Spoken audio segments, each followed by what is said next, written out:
দাদাদের হাত ধরে প্রথম পা রেখেছিলাম এই স্কুলে। অনেক কিছু স্মৃতি জড়িয়ে আছে, ম্যামদের ভালোবাসার সাথে ভালোবাসা। আর অনেকদিন ভাবছি যে আসবো আসবো, আসা হয় না। আজকে হঠাৎ করে চলে এসেছি, কারণ আজকে সরস্বতী পূজা স্কুলে বলে, তাই অনেক স্টুডেন্ট নেই এখানে। আমার বর আর মেয়ে দাঁড়িয়ে রয়েছে, ওদেরকেও এনেছি দেখার জন্য। আর এইখানে দেখো ফটো রয়েছে আমাদের স্কুলে, অনেক কিছু স্মৃতি রয়েছে। আর ওইদিকে স্যার রয়েছে, আমাদের স্কুলের স্যাররাই পুজো করে, এখানে তো শিক্ষক শিক্ষিকারা বসে। চলো স্কুলটা ঘুরে দেখাই তোমাদের। এটা হচ্ছে বাথরুম। আর এগুলো দেখো আমাদের ক্লাসরুম, 7-10 ক্লাস। ওইদিকে তন্ময় স্যার রয়েছে, পুজো জোগাড় করছে, সরস্বতী মাকে রেডি করছে। আর এইদিকে তো ফল কাটাও হচ্ছে। আর এটা হচ্ছে 9 ক্লাস, 8 ক্লাস, 7 ক্লাস নিচে হয়। এখানে তো আমরা দাঁড়িয়ে প্রার্থনা করি।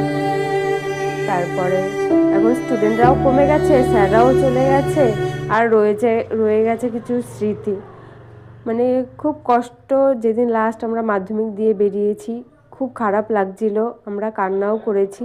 যেখানে ভালোবাসা পাওয়া যায় সেখানে সত্যি চোখের জলই বেরোয়।